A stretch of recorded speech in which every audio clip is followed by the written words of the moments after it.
Dedicatória. Antes de tudo, dedico esta obra a Deus, fonte de toda inspiração, força e luz. Sem Ele, nada disso seria possível. A Ele, minha eterna gratidão por guiar meus passos e me dar coragem para transformar sonhos em realidade. Dedico também de coração esta obra a todas as pessoas que estiveram ao meu lado nesta jornada, amigos, familiares, companheiros de caminhada. Cada gesto de apoio e incentivo foi um tijolo na construção deste livro.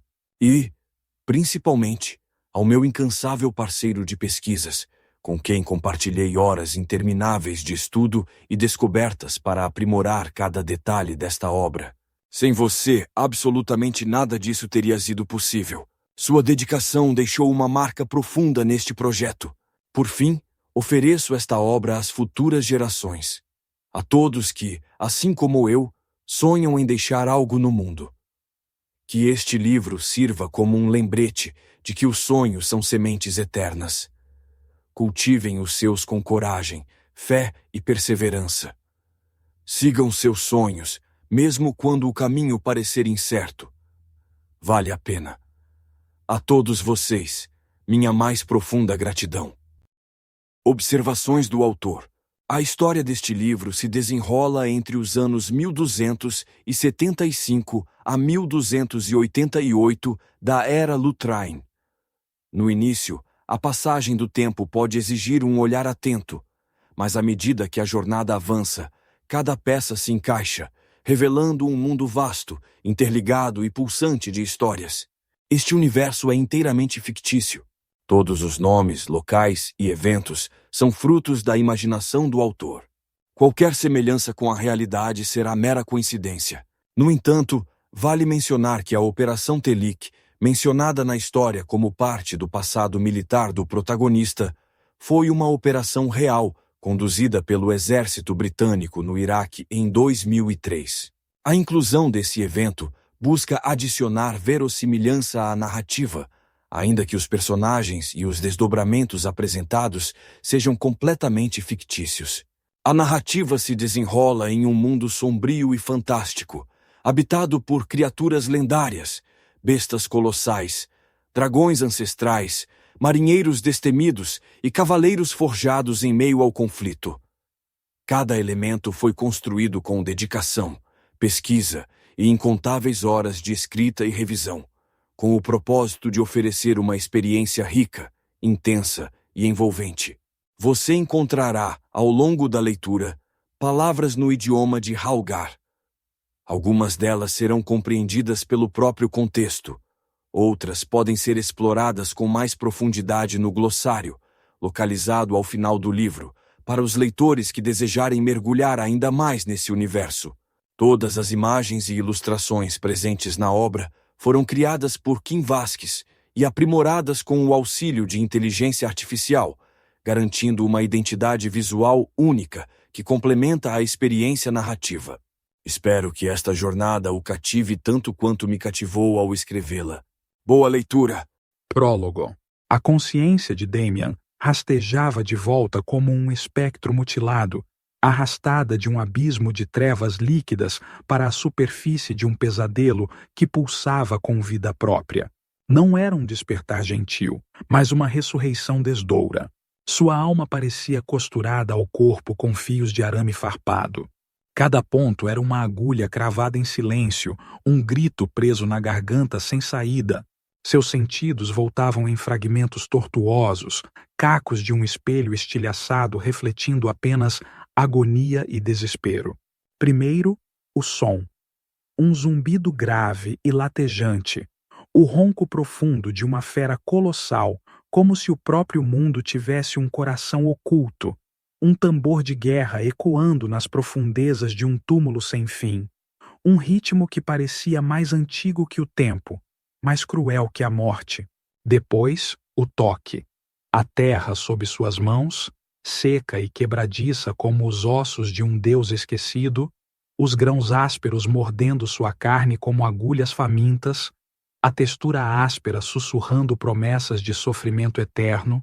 Por fim, os olhos, Relutantes, abriram-se para um mundo que não deveria existir, um reino que desafiava a razão, um quadro pintado com os pincéis de um louco, um lugar onde as leis da natureza haviam sido rasgadas e substituídas por algo mais sombrio, mais faminto.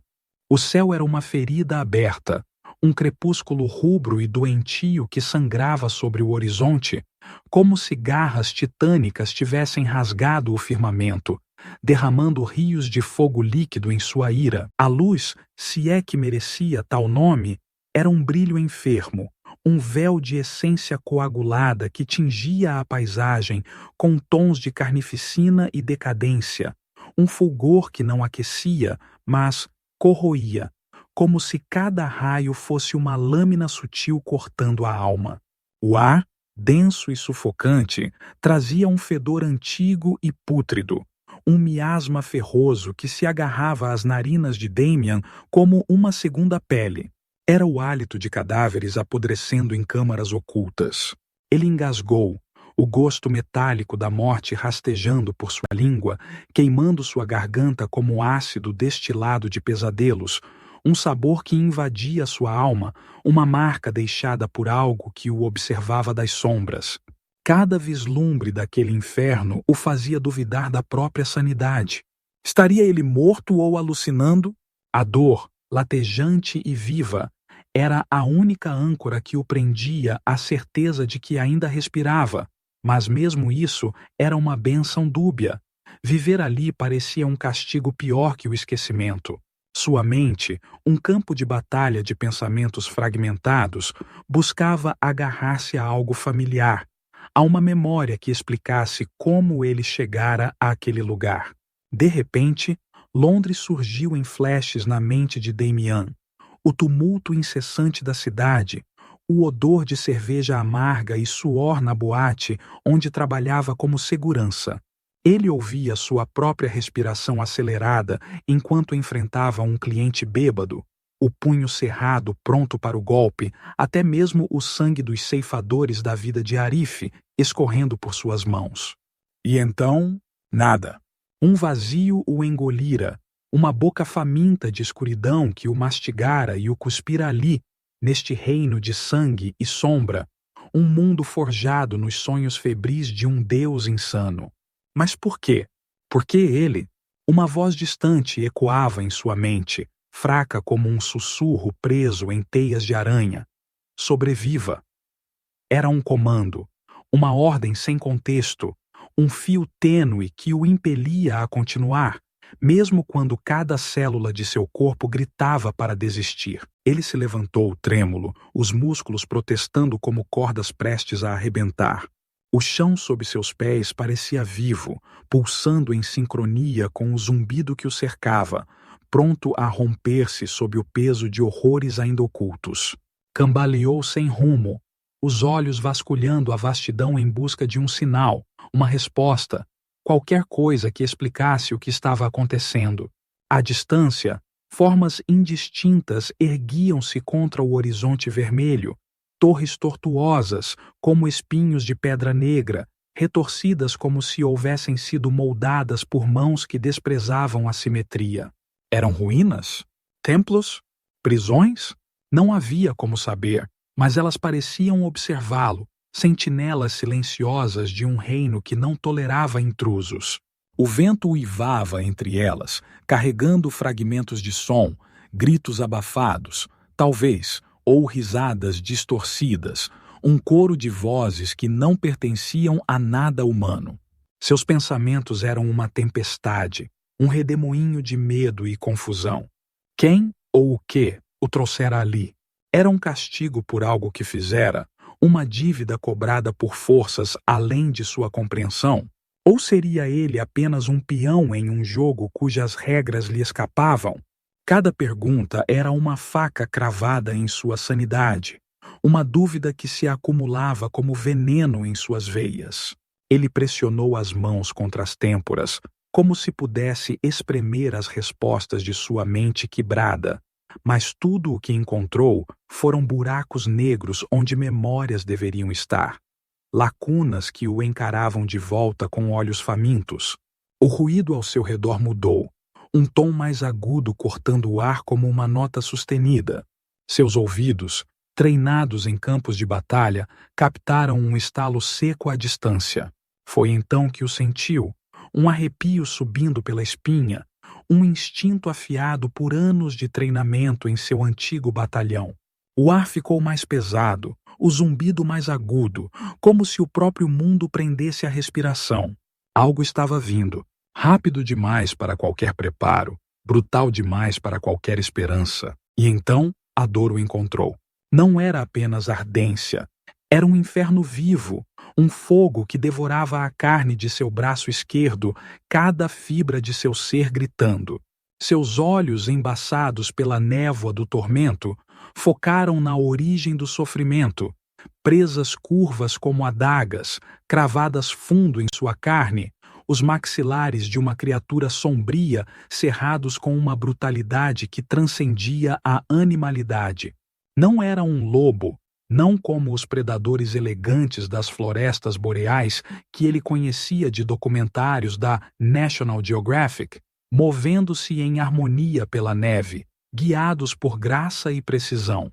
Era uma abominação, uma sombra tornada carne, densa e sólida como se a própria escuridão tivesse se condensado em músculos e ossos. Seu pelo era negro como a fuligem de um incêndio primordial, mechas oleosas que engoliam a luz, recusando o brilho rubro do céu, um manto negro que parecia sugar a própria existência ao seu redor. E os olhos, duas fendas brancas e cegas, abismos gêmeos onde nada habitava, nem alma, nem vida, apenas uma fome eterna, um apetite que devorava mundos. A criatura rosnava, um som gutural que ecoava nos ossos de Damian, um tremor que parecia desmoronar o cerne de sua existência, como se o solo sob seus pés fosse apenas o eco de um coração moribundo. O peso da fera o puxava para baixo, os dentes afundando mais, rasgando músculos e tendões com uma precisão feroz, o fluido vermelho jorrando em pulsos quentes que manchavam o chão seco. Num instante de desespero, ele chutou o ventre da fera, o impacto reverberando em seus próprios ossos como um trovão abafado. Por um breve segundo, as presas soltaram seu braço, o sangue escorrendo em um arco escuro contra o solo, mas a liberdade foi fugaz. Tentou correr, as pernas tremúlas traindo-o, tropeçando numa pedra que o lançou ao chão com um baque surdo. A besta atacou novamente, os dentes cravando-se em seu ombro, a tormenta explodindo como uma estrela em colapso, um clarão branco que obliterava tudo exceto o sofrimento. Ele foi arrastado, a terra quebradiça rasgando sua pele como navalhas. O pavor era uma serpente viva em sua garganta, um grito sufocado pelo instinto primal. Lute ou morra. Seus dedos, trêmulos, tatearam o solo em busca de salvação, unhas quebrando-se contra o chão endurecida. Foi então que as pontas dos dedos roçaram algo rígido, um fragmento de pedra, fria e irregular, suas bordas afiadas cortando sua pele ao toque, um beijo cruel que prometia redenção e morte em igual medida. Era uma lasca de obsidiana, talvez, ou algo mais antigo, um resquício de um mundo que morrera antes mesmo de nascer. Com o que restava de força, ele a agarrou, os dedos escorregando no próprio sangue, a palma ardendo onde a pedra cortava, e golpeou. Não foi certeiro, mas selvagem, um rugido rouco rasgando sua garganta enquanto a pedra descia, 1, 2, 3, 4 vezes, cada impacto uma explosão de sofrimento e êxtase. O som da carne cedendo misturado ao estalo úmido dos ossos se partindo. O crânio da criatura rachou como um tronco apodrecido, um estalo nauseante ecoando na vastidão, e uma seiva negra jorrou, quente e espesso como alcatrão fervente, borbulhando ao tocar o chão, respingando em seu rosto. A fera arfou, um som gorgolejante e obsceno, os maxilares afrouxando-se com um estalo molhado, as presas se soltando em um jorro vermelho que arrancou um pedaço de carne de seu ombro. O corpo tombou, o chão tremendo sob seu peso, as pernas se contorcendo em espasmos grotescos, garras arranhando a terra em uma dança inútil de morte, antes de ceder ao silêncio. Damian caiu de joelhos, o peito arfando em espasmos irregulares, a respiração rasgando sua garganta como cacos de vidro. Seu coração batia como um prisioneiro enlouquecido, o gosto do medo misturado ao sangue em sua boca, dele ou da criatura. Não sabia e naquele momento não importava. A dor pulsava em seu braço, um latejar obstinado que o ancorava à vida, mesmo que cada fibra de seu corpo doesse como se mergulhada em brasas. Ele cuspiu, o líquido escorrendo por seu queixo, pingando no solo que o bebia com avidez, como se o próprio chão tivesse sede de sua essência. Que porra de lugar é esse? Murmurou, a voz rouca, arranhando o ar, mais para si mesmo do que para o vazio à frente. Seus olhos, turvos por sangue e suor, fixaram-se no horizonte. O céu vermelho pulsava como um coração moribundo, sombras contorcendo-se em suas bordas como espectros famintos, espreitando na periferia de sua visão formas indistintas que pareciam dançar e rir quando ele não olhava diretamente. Eram vultos? Criaturas de carne ou pesadelos arrancados de sua mente? O não saber era um veneno corroendo sua sanidade, uma faca girando em sua psique, sussurrando dúvidas que ele não podia calar. Ele esfregou os olhos com a mão boa e tentou focar. As torres distantes pareciam mais nítidas agora, suas silhuetas retorcidas como árvores petrificadas em um pântano de sombras, mas havia algo mais. Um brilho sutil, um reflexo fugaz na base de uma delas. A esperança era uma chama fraca, quase extinta, mas o suficiente para fazê-lo se levantar novamente, os joelhos tremendo sob o peso de seu corpo exaurido. Um rugido distante quebrou o silêncio, um coro de feras como a primeira, talvez atraídas pelo cheiro do sangue ou pelo desespero da batalha. Seu braço, com feridas expostas e tendões à mostra, latejava em agonia, cada movimento enviando uma onda de fogo por seus nervos. Ele cambaleou até um desfiladeiro próximo, o terreno inclinando-se abruptamente para um abismo de escuridão. O vento ali era mais frio, cortante, carregando fragmentos de poeira que picavam sua pele como agulhas de gelo. Olhou para baixo, o coração apertando-se ao ver o vazio abaixo, uma queda que parecia não ter fim, um poço de sombras que engolia a luz e o som. Seus passos incertos escorregaram em pedras soltas, o chão cedendo sob seus pés, e por um instante ele se entregou. O corpo rolou morro abaixo, batendo contra rochas irregulares, cada impacto arrancando um grunhido de seus lábios, a agonia misturando-se ao torpor. Imagens fragmentadas dançaram em sua mente, um grito rouco chamando seu nome em uma língua estranha, o aroma ferroso misturado à terra quente, mas antes que pudesse agarrá-las, a consciência apagou-se, tão rápida quanto o abismo que o tragava.